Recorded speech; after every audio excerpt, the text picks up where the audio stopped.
Video में मैंने आपसे ओम्स लॉ और करंट के रिलेटेड टॉपिक्स को डिस्कस किया था। Resistance, resistivity, conductance, current density, Ohm's law and vector form. इसी को आगे कंटिन्यू करते हुए मैं बात करने जा रहा हूँ। सबसे पहला टॉपिक आज मैं अपने इस वीडियो में ले रहा हूँ, classification of materials in terms of resistivity. Normally बच्चों हम लोग मटेरियल को 3 टर्म्स में क्लासिफाई करते हैं, कंडक्टर, इंसुलेटर एंड सेमीकंडक्टर, और इसको डिफाइन करते हैं on the basis of conductivity and resistivity. किस तरह से हम मटेरियल को कंडक्टर, सेमीकंडक्टर और इंसुलेटर को क्लासिफाई करेंगे इन टर्म्स ऑफ रेजिस्टिविटी, देखिएगा उसको। तो क्लासिफाई करने के लिए पहला मटेरियल हम लोग लेंगे कंडक्टर। जैसा कि बच्चों हमें पता है कि कंडक्टर वो मटेरियल है जिसमें सबसे ज्यादा करंट फ्लो करती है, और अगर किसी डिवाइस में करंट फ्लो कर रही है तो अगर हम फॉर्मूले वाइज देखें तो करंट का फॉर्मूला होता है ओम्स लॉ के अकॉर्डिंग I = V/R। R जहां पर रेजिस्टेंस कहलाता है, ठीक है। तो अगर किसी कंडक्टर में किसी मटेरियल में हाईली करंट फ्लो कर रहा है तो इसका मतलब उसका रेजिस्टेंस कम होना चाहिए। जितना कम रेजिस्टेंस होगा करंट उतना ही हाईली मूव करेगा, हाईली फ्लो करेगा उस पर्टिकुलर मटेरियल में। और हमें अगर कंडक्टर को डिफाइन करना है इन टर्म्स ऑफ रेजिस्टिविटी तो हम लोग कहेंगे कि वो मटेरियल जिसकी रेजिस्टिविटी सबसे कम होती है वो मटेरियल कहलाता है कंडक्टर और कंडक्टिंग मटेरियल। तो हम लोग रेजिस्टिविटी को कैसे डिफाइन करेंगे बच्चों? A material whose conductivity is very low, whose resistivity is very low is called conductor or conducting material।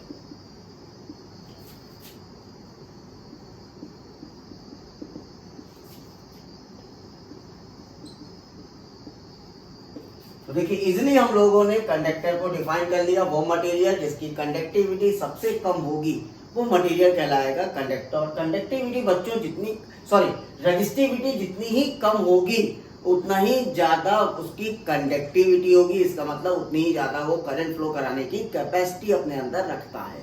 तो वो मटेरियल जिसकी रेजिस्टिविटी सबसे कम होती है वो मटेरियल हमारा कहलाता है कंडक्टिंग मटेरियल और conductor. Second is the insulator. Insulator के बारे में हम जानते हैं, जैसे कि ये पेन है, इस पेन में अगर आप सप्लाई लगाओगे तो क्या इसमें करंट फ्लो करेगी? Your answer is no. क्यों? क्योंकि वो मटेरियल जिसकी रेजिस्टिविटी सबसे ज्यादा होगी उसमें उतनी ही करंट की वैल्यू कम होती जाएगी।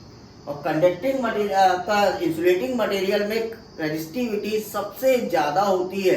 यही रीजन है कि इंसुलेटिंग मटेरियल में कोई भी करंट फ्लो नहीं करता है। तो अगर हम इंसुलेटर को डिफाइन करें तो हम लोग लिखेंगे a material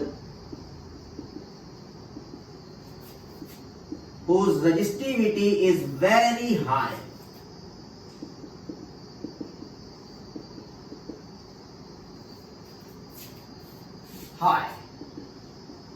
is called insulator और इंसुलेटिंग मटेरियल।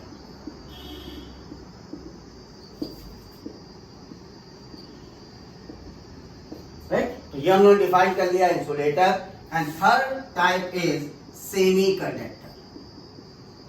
सेमी कंडक्टर बच्चों आपके क्लास 12th में पूरा एक चैप्टर है, लास्ट चैप्टर है, तो इसको डिटेल में तो हम लोग वहां पढ़ेंगे। सेमी कंडक्टर को अगर रेजिस्टिविटी के टर्म्स में डिफाइन करें तो हम कहेंगे, देखिए सेमी कंडक्टर होता क्या है? वो मटेरियल जिसकी प्रॉपर्टी कंडक्टर और इंसुलेटर के बीच में लाई करती है वो कहलाता है सेमी कंडक्टर। इसका मतलब सेमी कंडक्टर वो मटेरियल है जिसकी रेजिस्टिविटी कंडक्टर से तो ज्यादा होगी लेकिन इंसुलेटर से कम होगी। तो अगर हम सेमी कंडक्टर को डिफाइन करें तो हम कहेंगे a material whose resistivity is more than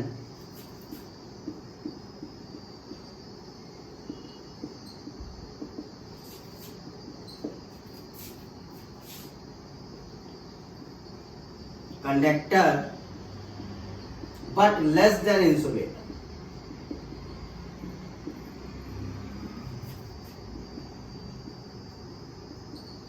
are called semiconductor material.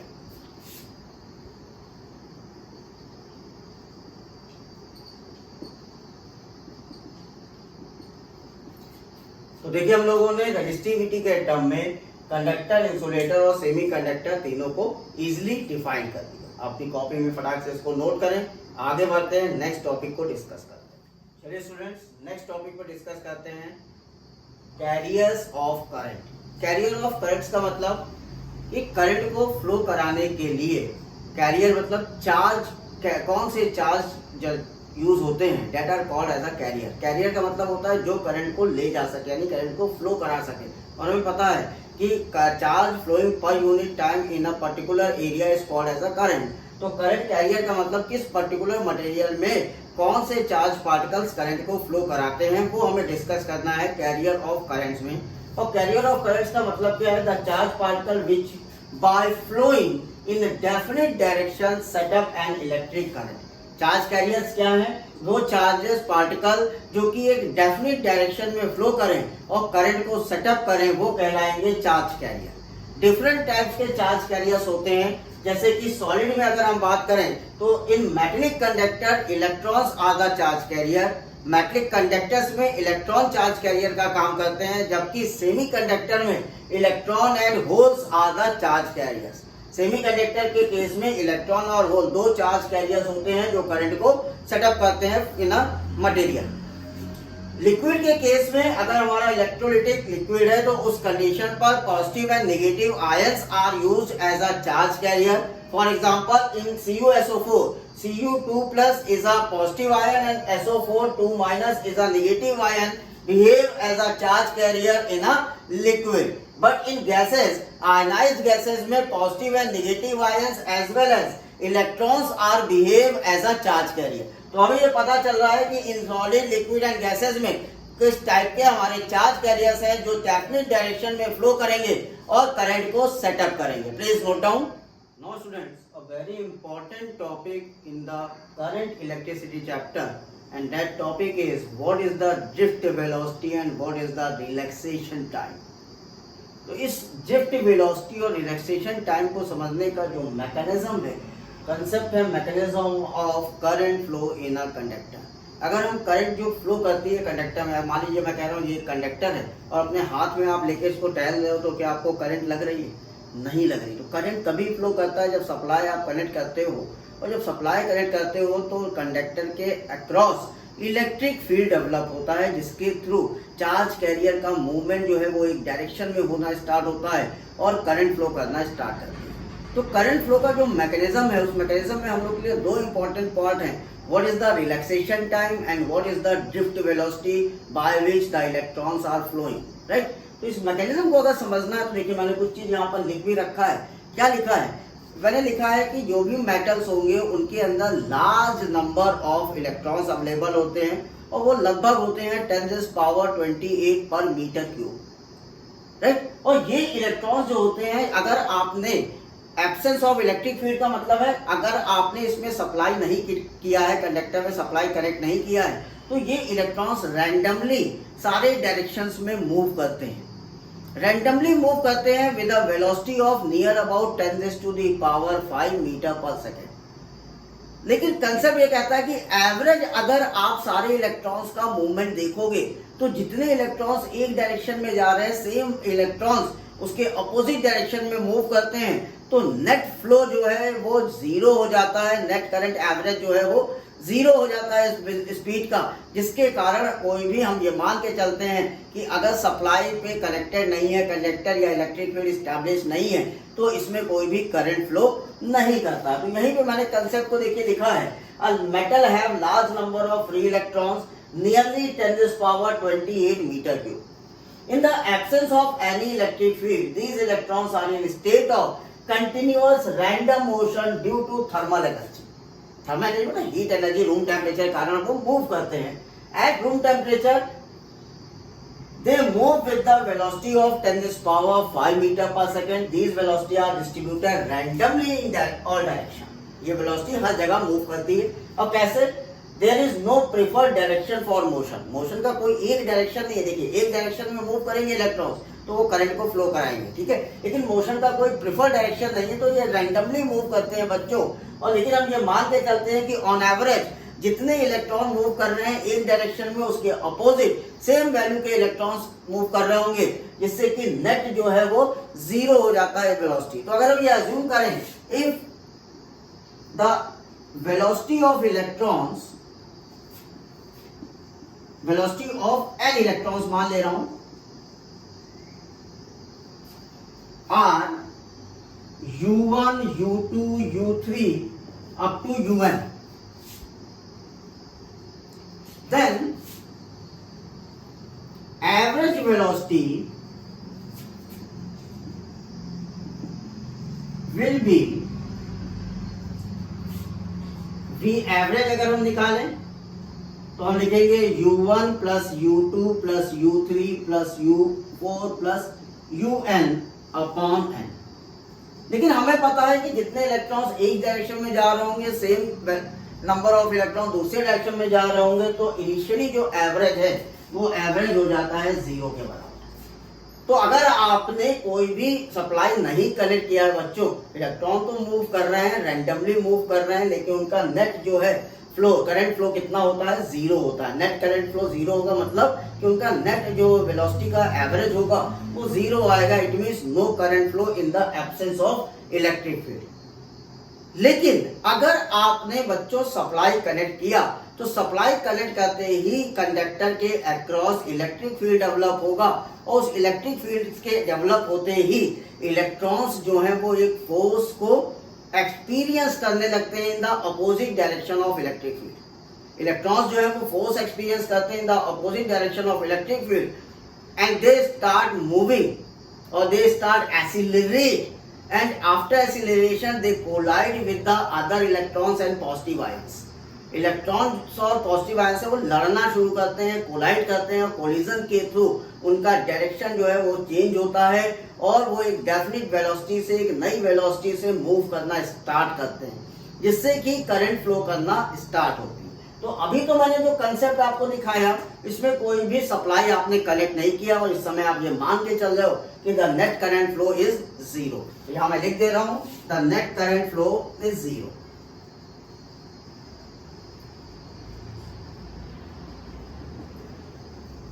लेकिन जब आप सप्लाई कनेक्ट करोगे तब क्या होगा उसको देखते हैं।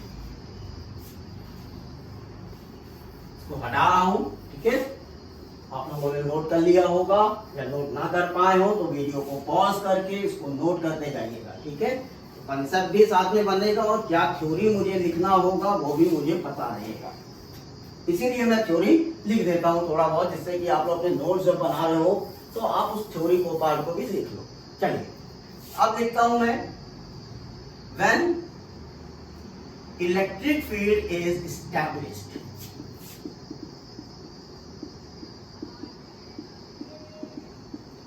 अगर आपने इलेक्ट्रिक फील्ड एस्टैब्लिश किया, then in each electron experience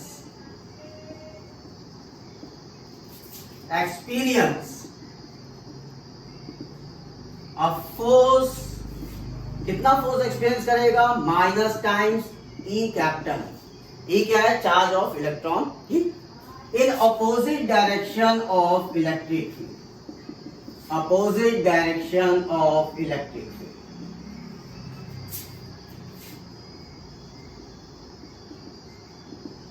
now अब क्या होगा, फोर्स एक्सपीरियंस किया अपोजिट डायरेक्शन इलेक्ट्रिक फील्ड के, now electron accelerate, now electron accelerate, electrons accelerate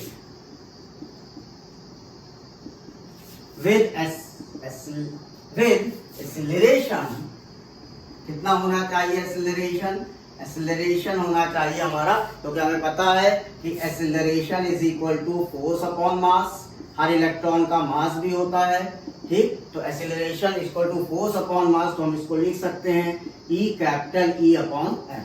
तो जिस एक्सेलरेशन से इलेक्ट्रॉन सब एक्सेलरेट होगा वो फॉर्मूला हमें मिल गया, minus E capital E upon m। Capital is what, electric field, small e charge of electron, small m mass of electron.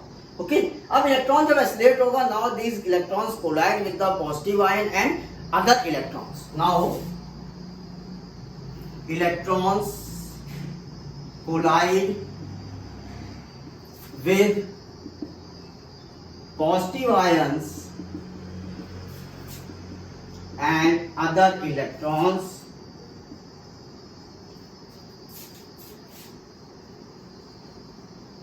and gain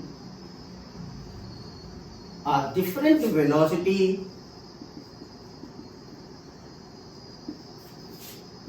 in definite direction.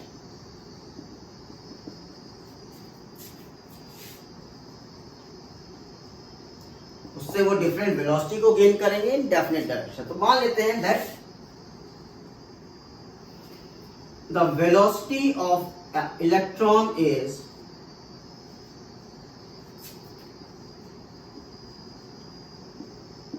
v1 in time t1 with acceleration is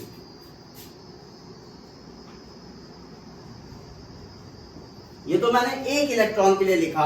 तो अगर मैं v1 की value लिखूंगा तो मैं क्या लिखूंगा, v1 is equal to u1, पहला वाला इलेक्ट्रॉन है उसकी इनिशियल वेलोसिटी u1 थी प्लस एक्सीलरेशन t1. तो पहली इक्वेशन मुझे देखिए मेरी v1 is equal to u1 plus at1. Similarly n number of electrons है, तो ये इक्वेशन n इलेक्ट्रॉन के लिए हम लोग बना लेते हैं. ये बच्चों आपने नोट कर लिया होगा, मैं हटा रहा हूं इसको. यहां मैंने एक इक्वेशन बना दिया. अब सिमिलरली मैं सारे इलेक्ट्रॉन्स के लिए इक्वेशन लिखता हूं.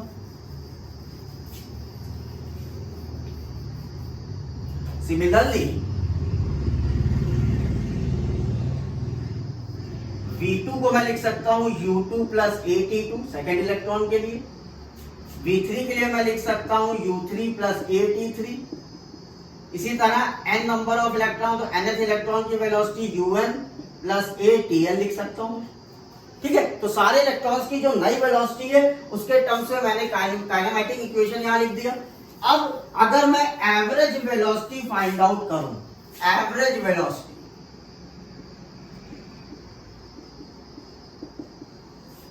तो मैं लिखूंगा इसको vd. ठीक, एवरेज वेलोसिटी को मैंने क्या नाम दिया, vd. अभी इसको डिफाइन करूंगा मैं, vd. तो एवरेज वेलोसिटी क्या हो जाएगी, v1 plus v2 plus v3 up to vn upon total number of electrons that is n.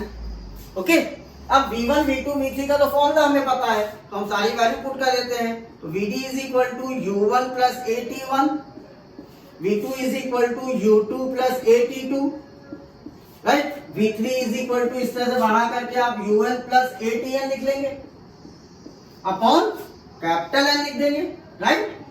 अब यहां से u वाले टर्म और a वाले टर्म्स को अलग अलग करिए. अब आप क्या लिख दोगे, u1 plus u2 plus u3 plus un upon n. ये टर्म बन गया आपका. अब t वाला टर्म एक साथ लिखना है आपको, तो a कॉमन है, सब में a कॉमन है, तो ब्रैकेट में आप लिख दीजिए t1 plus t2 plus tn upon n. ठीक है बच्चों, तो आपने इसको ब्रेक कर लिया और स्पीड u1 के टर्म में और टाइम के टर्म में इस इक्वेशन को लिख दिया है. अब ये वाला फैक्टर देखिए बच्चों, ये क्या है, ये फैक्टर तो अभी आपने कहा था this average velocity, initial average velocity is zero. तो ये फैक्टर तो बच्चों जीरो हो गया. ठीक है, तो ये फैक्टर जीरो हो गया. मैं यहां लिख रहा हूं, ध्यान दीजिएगा. पहला वाला फैक्टर तो जीरो हो गया. अब बचा क्या, a times t1 plus t2 up to tn upon capital N. अब ये देखिए, तो ये एवरेज वैल्यू ऑफ टाइम है. ये क्या है, एवरेज वैल्यू ऑफ टाइम है. इस एवरेज वैल्यू ऑफ टाइम को हम मान लेते हैं let tau. Tau is equal to t1 plus t2 up to tn upon n. और यही टाउ हमारा कहलाएगा रिलैक्सेशन टाइम. ये टाउ हमारा क्या कहलाएगा, रिलैक्सेशन टाइम. और we can say the average value of time when the electrons successive collide with each other. The average value of time of collision of electrons. The average value of time of collision of electron, that is called as a relaxation time. तो अभी इसकी मैं definition आपको दूंगा. तो हमने यहाँ पे क्या किया कि एवरेज वैल्यू ऑफ टाइम को टाउ मान लिया, जिसको कहा रिलैक्सेशन टाइम. अब अपनी इक्वेशन को लिखें तो हमारी अब इक्वेशन क्या होगी बच्चों, वो लिखते हैं हम लोग। अब हमारी इक्वेशन बन गई VD is equal to A times tau. ठीक, A की वैल्यू भी रख दीजिए, तो minus E capital E tau upon M। तो VD का फॉर्मूला क्या मिल गया अब हम लोग के पास, minus E capital E tau upon M। और ये VD कहलाएगा क्या, this is called as drift velocity. VD क्या कहलाएगा आपका, ड्रिफ्ट वेलोसिटी। तो देखिए हम लोगों ने अपने डेरिवेशन से रिलैक्सेशन टाइम का फॉर्मूला और ड्रिफ्ट वेलोसिटी का फॉर्मूला फाइंड आउट कर लिया। अब हम लोग रिलैक्सेशन टाइम और ड्रिफ्ट वेलोसिटी को डिफाइन करते हैं, डेफिनेशन बनाते हैं। ठीक है, ये आपने नोट कर लिया होगा। अब चलते हैं इसकी डेफिनेशन बनाते हैं। Now student, relaxation time and drift velocity definition. Relaxation time को कैसे डिफाइन कर रहे हैं, the average time that lapse between two successive collision of an electron is called relaxation time. दो सक्सेसिव कोलिजन के बीच का जो टाइम लगेगा वो टाइम कहलाएगा रिलैक्सेशन टाइम। उसका फॉर्मूला हो गया T1 plus T2, that means average value of time. Drift velocity को कैसे डिफाइन कर रहे हैं, it may be defined as average velocity gained by an electrons of a conductor in the opposite direction of external applied field. Means the drift velocity is the average velocity gained by the electrons in the opposite direction of applied field. अगर आप इस फॉर्मूले को देखिए बच्चों, तो इस फॉर्मूले में मास ऑफ इलेक्ट्रॉन कांस्टेंट है, इलेक्ट्रिक फील्ड कांस्टेंट है, रिलैक्सेशन टाइम भी कांस्टेंट है, सिर्फ वेरिएबल क्या है, इलेक्ट्रिक फील्ड। इसका मतलब ड्रिफ्ट वेलोसिटी किस पर डिपेंड कर रहा है, इलेक्ट्रिक फील्ड पर डिपेंड कर रहा है। लेकिन वर्ड यहाँ पर अपोजिट क्यों लिया, क्योंकि ड्रिफ्ट वेलोसिटी के फॉर्मूले में माइनस साइन भी आ रहा है। माइनस साइन यही बता रहा है कि the velocity of electron is in the opposite direction of applied electric field. जो इलेक्ट्रॉन की वेलोसिटी है वो अपोजिट डायरेक्शन में है अप्लाइड फील्ड के, इसीलिए ये माइनस साइन यहाँ पर आ रहा है। और ड्रिफ्ट वेलोसिटी को डिफाइन किया है, the velocity average velocity of electrons in a conductor in the opposite direction of applied external field. Okay, तो इसको नोट करिए, relaxation time and drift velocity बहुत ही इंपॉर्टेंट टॉपिक है for the external, for the CBSE examination as well as for the IIT preparation examination. Note कीजिएगा इसको। और इसके आगे अब बढ़ते हैं, ड्रिफ्ट वेलोसिटी से रिलेटेड और क्या कंसेप्ट बन सकता है, उस कंसेप्ट को डिस्कस करते हैं। Now students, again a very important topic, the relationship between current and drift velocity. Current और ड्रिफ्ट वेलोसिटी के बीच में क्या रिलेशनशिप होता है उसको अब हमें सीखना है। इसको सीखने के लिए मैंने यहाँ पर देखिए एक कंडक्टर लिया है, कंडक्टर की लेंथ A है और कंडक्टर का एरिया मैं मान लेता हूँ कैपिटल A है। Conductor having a length L and area A and this conductor is connected with the potential difference of V। ये कंडक्टर को पोटेंशियल डिफरेंस B से कनेक्ट कर दिया है। जैसे ही हम कंडक्टर को सप्लाई से बच्चों कनेक्ट करेंगे उस समय इस कंडक्टर पर इलेक्ट्रिक फील्ड स्टैब्लिश होगा। कंडक्टर पर इलेक्ट्रिक फील्ड स्टैब्लिश हुआ और इस इलेक्ट्रिक फील्ड के स्टैब्लिश होने पर इस इलेक्ट्रिक फील्ड के ऑपोजिट डायरेक्शन में इलेक्ट्रॉन्स मूव करना स्टार्ट करेंगे with the drift velocity VD। Electric field के अपोजिट डायरेक्शन में आप देख रहे हैं, अपोजिट डायरेक्शन में इलेक्ट्रॉन्स मूव कर रहे हैं with the drift velocity VD, और इसको हम लोग कहेंगे इलेक्ट्रॉनिक करंट। लेकिन करंट सप्लाई के कारण तो ऐसे फ्लो करेगा, तो ये करंट हमारी कहलाएगी कन्वेंशनल करंट। तो मैंने यहाँ पर कन्वेंशनल इलेक्ट्रॉनिक करंट को भी मैंने आपको दिखा दिया है। हमें रिलेशन मेंटेन कर रहा है करंट एंड ड्रिफ्ट वेलोसिटी पर। तो मान लेते हैं यहाँ से जो करंट फ्लो कर रहा है वो I है, तो कंसेप्ट क्या कहता है उसको देखिएगा। हमने कहा suppose potential difference V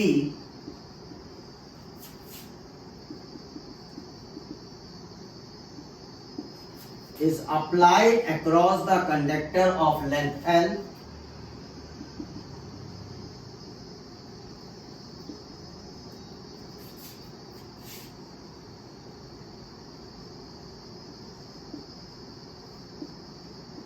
and area of cross section A.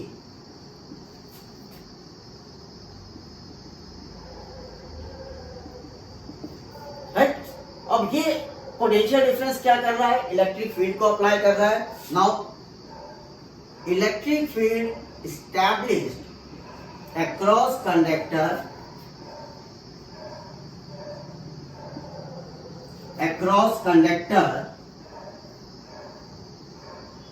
कितना होना चाहिए बच्चों electric field? E is equal to V by N। तो इलेक्ट्रिक फील्ड जो अप्लाई होगा उसका पोटेंशियल डिफरेंस के टर्म में फॉर्मूला निकाल दिया, E is equal to V by N। अब अगर हम कहें कि इस कंडक्टर में n नंबर ऑफ इलेक्ट्रॉन्स है पर यूनिट वॉल्यूम, और जिसको हम दूसरा नाम भी दे सकते हैं करंट इलेक्ट्रॉन डेंसिटी। तो अगर हम ये मान रहे हैं कि कंडक्टर के अंदर स्मॉल n अमाउंट के इलेक्ट्रॉन्स है पर यूनिट वॉल्यूम, और हम कहते हैं this is called as a electron density, तो हमारा कंसेप्ट क्या कहेगा वो देखिए। इसको आपने नोट कर लिया होगा, मैं हटा रहा हूं। Now let the number of electrons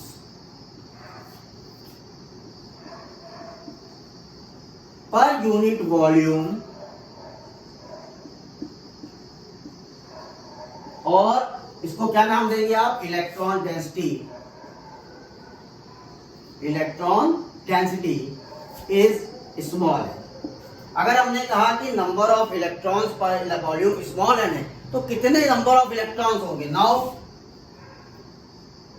total electrons are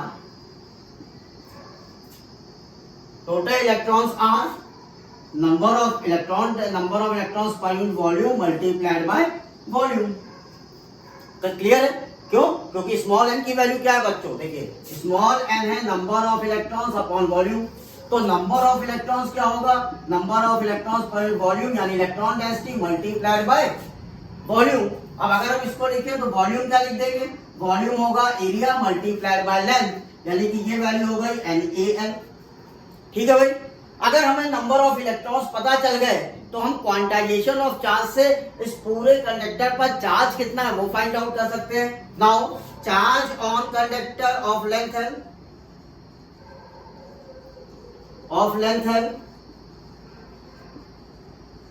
कितना चार्ज होना चाहिए? मान लीजिए मैं कहता हूं Q है, तो charge equal to Q is equal to Ne, right? Sorry capital N लिख लेता हूं इसको, कैपिटल Ne। अब कैपिटल N की वैल्यू कितनी है? स्मॉल NaL, तो ये हो गया ENaL। तो इतना हमारे पास चार्ज हो गया उस कंडक्टर के अंदर। अब बेटा हमें चार्ज पता चल गया है और हमें करंट निकालनी है, तो करंट होता है चार्ज पर यूनिट टाइम, राइट? तो अगर हम टाइम पता कर ले कि क्योंकि ये वेलोसिटी से मूव कर रहे हैं तो इनके पास कुछ ना कुछ टाइम होगा, तो वो टाइम क्या होगा उसको पता करते हैं। अब मैं डायग्राम भी हटा रहा हूं, आपने बना लिया होगा, ठीक है। Now time to moving an electron in a definite direction, time for moving an electron in definite direction, an electron नहीं लिखता हूं, मूविंग इलेक्ट्रॉन्स, क्योंकि ढेर सारे इलेक्ट्रॉन्स हैं, एवरेज वेलोसिटी हमारे पास। इन डेफिनिट डायरेक्शन क्या टाइम होना चाहिए वो दिखाइए। तो टाइम का फॉर्मूला होता है distance upon speed, distance upon speed, ठीक है। डिस्टेंस कितना है? Length of conductor, speed, drift velocity, L upon V D, time मिल गया। नाउ अब अगर आप करंट निकालो तो करंट को क्या लिखोगे? Current is equal to charge upon time, charge upon time that is Q upon T, that is Q का वैल्यू NeAL, टाइम का value small t, value put करते हैं NeAL upon L by V D, तो L से L तो cancel, answer आया NeAVD which is equal to I। अब देखिए फॉर्मूला क्या बना? I is equal to NeAVD। ये हो गया relationship between current and drift velocity.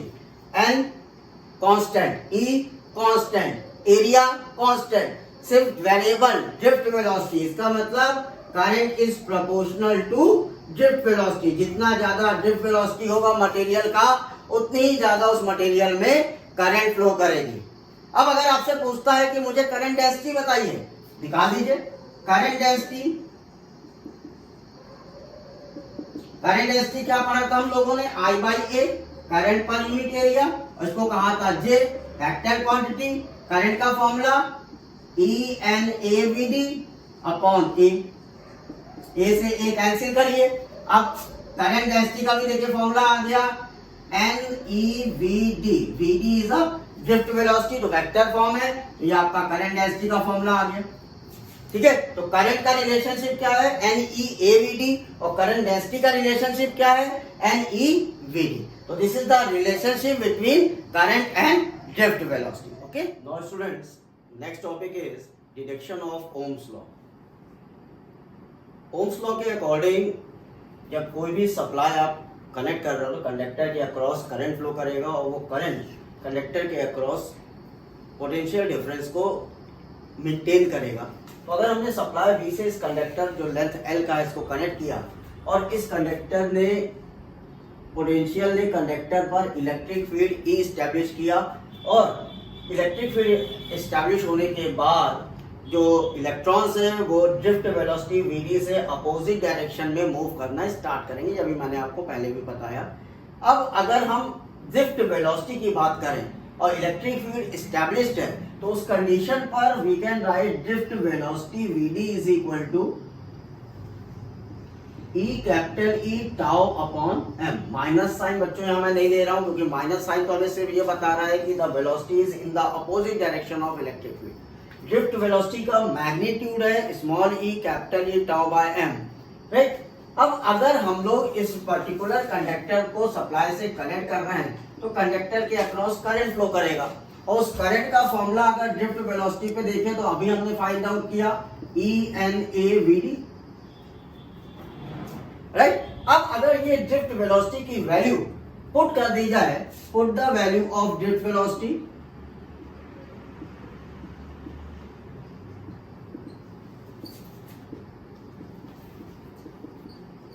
Right. अब अगर इस ड्रिफ्ट वेलोसिटी की वैल्यू को बच्चों में यहां पुट करूं तो मैं अपनी इक्वेशन लिख सकता हूं I is equal to ENA E capital E tau upon M, right. तो यहां आप देख रहे हैं कि मैंने इस इक्वेशन में करंट की इक्वेशन में ड्रिफ्ट वेलोसिटी की वैल्यू को पुट कर दिया है। साथ साथ हमें यह भी पता है वी नो दैट